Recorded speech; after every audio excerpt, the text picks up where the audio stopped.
भारत के इतिहास का सबसे बड़ा साम्राज्य था मौर्यन एम्पायर यानी मौर्य साम्राज्य।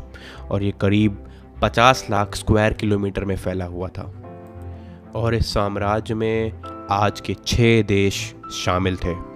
लेकिन जितनी तेज़ी से ये साम्राज्य फैला उतनी तेज़ी से ही इसका पतन भी हो गया। ये कहानी है मौर्य साम्राज्य के पतन की, यानी the decline of Mauryan empire. राज्य के आखिरी महान राजा थे सम्राट अशोक, और उनके बाद मौर्य साम्राज्य अपने आप को 50 साल भी संभाल नहीं सका। ये साम्राज्य 3rd सेंचुरी में शुरू हुआ था और इसको 140 साल लगे लगभग ख़त्म होने के लिए। दोस्तों, इससे पहले कि हम ये डिस्कस करें कि ये ख़त्म कैसे हुआ, आइए समझते हैं कि मौर्य साम्राज्य कितना बड़ा था। दोस्तों, 3rd सेंचुरी में ये साम्राज्य शुरू हुआ था और इसको शुरू करने वाले राजा थे चंद्रगुप्त मौर्य। और इससे पहले भारत में कोई भी साम्राज्य इतना बड़ा और भव्य नहीं था, और इसके बाद भी कोई ऐसा साम्राज्य आया नहीं जो इसकी बाउंड्री तक भी पहुंच पाए। वो सब इससे छोटे थे।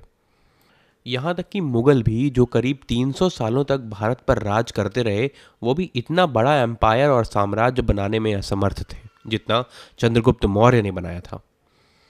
50 लाख स्क्वायर किलोमीटर के मौर्य साम्राज्य के मुकाबले मुगल का साम्राज्य सिर्फ 40 लाख स्क्वायर किलोमीटर तक था। मौर्य साम्राज्य के अंदर काबुल, हेरात, कांधार, बलोचिस्तान, पंजाब, गंगा यमुना प्लेन्स, बिहार, बंगाल, गुजरात, विंध्य और कश्मीर, यहाँ तक का एरिया उसके अंडर आता था। चंद्रगुप्त मौर्य ने अपना साम्राज्य नॉर्थ वेस्ट ईरान से लेकर बंगाल तक और कश्मीर से लेकर नॉर्थ ऑफ कर्नाटक तक फैला रखा था। अगर मैप में ये नीचे वाला एरिया छोड़ दिया जाए तो आज का बंगाल, बांग्लादेश, पाकिस्तान, नेपाल, अफ़गानिस्तान, ईरान, म्यांमार, ये सब भी मौर्य साम्राज्य के अंडर आते थे। इसीलिए हमारे लिए ये जानना बहुत ज़्यादा ही ज़रूरी है कि ये साम्राज्य जो इतना बड़ा था वो आखिरकार बिखर कैसे गया। तो चलिए एक एक करके इसके रीजंस को समझते हैं। दोस्तों, किसी भी साम्राज्य के टूटने या बिखरने का मेजर कारण ये होता है कि उसके महान राजा जो होते हैं उनके उत्तराधिकारियों का टूटना या उनका कमज़ोर होना। इसका एक उदाहरण हम मुग़लों में भी देख सकते हैं। औरंगज़ेब के टाइम तक मुग़ल अपने पीक पर थे, क्योंकि उसके सभी राजा उस टाइम तक काफ़ी महान थे और भव्य राज बनाया था उन्होंने। औरंगज़ेब के बाद बहादुर शाह ज़फ़र या फ़ारुख सियार या कोई भी ऐसा जो रूलर था, उन्होंने मुग़ल के साम्राज्य की नींव को बहुत कमज़ोर कर दिया था। ठीक इसी की तरह आपको मौर्य साम्राज्य में सम्राट अशोक के बाद किसी और राजा या रूलर का नाम याद नहीं होगा। हो सकता है कि आप लोगों में से कुछ लोगों ने बृहद्रथ का नाम सुना हो, जो कि इस डायनेस्टी के आखिरी राजा थे। लेकिन आप ये नहीं जानते होंगे कि अशोक के बाद कुल 6 राजा हुए थे इस पूरे काल में। लेकिन अशोक के बाद जितने भी राजा हुए वो सिर्फ नाम के राजा थे। उनके अंदर इतनी कैपेबिलिटीज़ नहीं थी कि वो अशोक या चंद्रगुप्त मौर्य जितना बड़ा साम्राज्य बना सकें। वो उसको संभाल ही नहीं पाए जो विरासत उनको उनके पूर्वजों से मिली हुई थी। और हमें बृहदत्त के बारे में भी इसीलिए पढ़ाया जाता है क्योंकि वो सिर्फ आखिरी राजा थे मौर्य साम्राज्य के। आखिर में पुष्यमित्र शुंगा ने बृहदत्त गुप्त को मारकर मौर्य साम्राज्य का अंत कर दिया था। तो दोस्तों, सवाल उठता है कि क्या सिर्फ यही एक वजह थी, वीक रूलर्स, जिसकी वजह से मौर्य साम्राज्य ख़त्म हो गया? तो इसका जवाब है ना। इसके अलावा भी कई रीजंस थे। आइए आगे जानते हैं। इसकी एक बड़ी वजह और थी कि साम्राज्य का बंटवारा हुआ था। दोस्तों, कश्मीर के इतिहासकार कल्हन के हिसाब से अशोक की मृत्यु के बाद मौर्य साम्राज्य का बंटवारा हो गया था। ये बात हमें कैसे पता चलती है? दरअसल ये साम्राज्य था वो ईस्ट और वेस्ट में बंट गया था। ईस्ट को तो फिर भी मौर्य के राजाओं ने संभाल लिया था, लेकिन वेस्ट को संभालना बहुत मुश्किल हो गया था। दोस्तों, कल्हन बताते हैं कि अशोक के पुत्र जलौग कश्मीर पर इंडिपेंडेंटली रूल कर रहे थे, और ये मौर्य साम्राज्य का वेस्टर्न हिस्सा था। और वहीं मौर्य साम्राज्य के वेस्टर्न हिस्से पर राज कर रहे थे अशोक के पोते दशरथ। इस तरह से दोस्तों, अशोक की मृत्यु के बाद साम्राज्य के 2 हिस्से हो गए थे, ईस्ट और वेस्ट। और वेस्टर्न हिस्सा लोकल राजाओं और बहुत सारे एक्सटर्नल रूलर्स के आने और वॉर करने की वजह से पाटलिपुत्र से बहुत धीमे धीमे दूर होता चला गया, जिससे मौर्यन एम्पायर की ताकत और उनकी इकोनॉमी पर भी बहुत बड़ा असर पड़ा।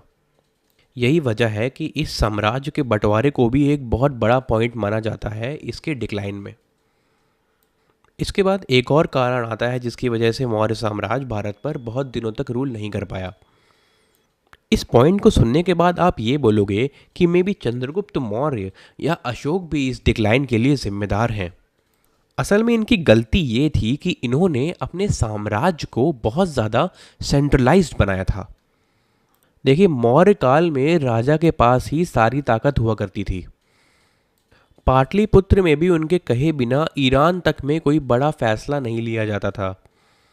राजा ही नियम बनाता था और राजा ही न्याय करता था। यहाँ तक कि कौन से मंत्री बनाए जाएंगे और कौन सा अफसर कैसा काम करेगा, ये सारे निर्णय भी राजा लिया करते थे। और सेना का कंट्रोल भी मोस्टली राजा के पास ही रहता था। हालांकि मौर्य साम्राज्य में प्रांत और नगरीय शासन था, लेकिन मेन प्रॉब्लम ये थी कि इन सब पर भी सबसे मेन कंट्रोल और सबसे बड़ा कंट्रोल होता था वो राजा का होता था। अब चंद्रगुप्त मौर्य जैसे महान राजा लाइक बिंदुसार या अशोक के टाइम पे ये सारी सिस्टम ठीक था और वो लोग इसको कंट्रोल कर चुके थे, लेकिन इनके बाद के राजा इस व्यवस्था को संभाल नहीं पाए। इसका रिजल्ट ये हुआ था कि अशोक के बाद प्रांतों में विद्रोह शुरू हो गए थे, जिन्हें दबाना या ख़त्म करना बहुत मुश्किल हो गया था। इसीलिए आखिर में ये साम्राज्य अपने कमज़ोर शासकों की वजह से पतन की तरफ आगे बढ़ने लगा था। दोस्तों, अगला कारण है फॉरेन इन्वेजन्स का। अशोक के टाइम तक ये मौर्य साम्राज्य इतना ज़्यादा समर्थ था और इतना पावरफुल था कि सेल्यूकस के बाद कोई भी विदेशी आक्रमणकारी इस पर अटैक नहीं कर सका और जीत नहीं सका।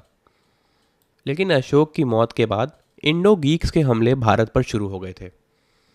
इन हमलों के साथ साथ वो लोग छोटे छोटे एरियाज़ को ऑक्यूपाई करते गए और इसका रिजल्ट बड़े इम्पैक्ट पर ये पड़ा कि मौर्य साम्राज्य पूरा धीमे धीमे छोटा होता गया। ज़्यादातर ये हमले वेस्टर्न एम्पायर के साइड में होते थे, यानी जो एरिया पाकिस्तान के साइड में है। समय के साथ ये एरियाज़ में हमले बढ़ते गए और ग्रीक एम्पायर ने मौर्य साम्राज्य को ख़त्म करने में एक बहुत बड़ा रोल निभाया। अब दोस्तों आते हैं पांचवी और आखिरी प्रॉब्लम पे, जो है इकोनॉमिक क्राइसिस। हम सब ये जानते हैं कि मौर्य साम्राज्य कितना बड़ा था और इस साम्राज्य को व्यवस्थित तरह से चलाने के लिए हमें चाहिए थी एक बड़ी विशाल सेना और बहुत सारा पैसा। आगे चलकर इसी खर्चे ने साम्राज्य को मुश्किल में डाल दिया था। हालांकि राजाओं ने बहुत बड़े पैमाने पर टैक्स लगा के खजाने को भरने की बहुत कोशिश करी, लेकिन वो भी काम नहीं आया। जिस ढांचे पर मौर्य साम्राज्य खड़ा था उसे बनाए रख पाना बहुत ज़्यादा मुश्किल था।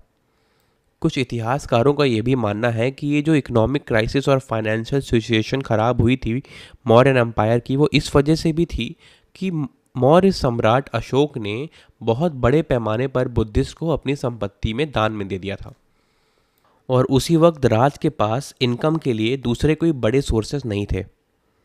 और इसका रिज़ल्ट ये हुआ कि शाही खजाना जो था वो धीरे धीरे खाली होने लगा।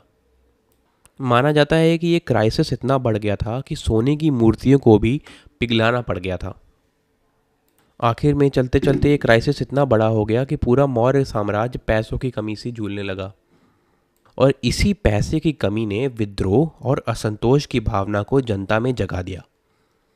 और इसी विरोधियों में एक विद्रोही थे पुष्पमित्र शुंग, जिन्होंने 183 ईसा पूर्व में मौर्य सम्राट बृहदत्त की हत्या कर दी और मौर्य साम्राज्य वहीं ख़त्म हो गया। इसी तरह दोस्तों अशोक के बाद सिर्फ 50 सालों में ही भारत का जो सबसे बड़ा साम्राज्य था मौर्य साम्राज्य वो ख़त्म हो गया। यही कहानी थी the decline of Mauryan empire की। अगर आपने कुछ नया सीखा हो तो हमारे चैनल को सब्सक्राइब करें और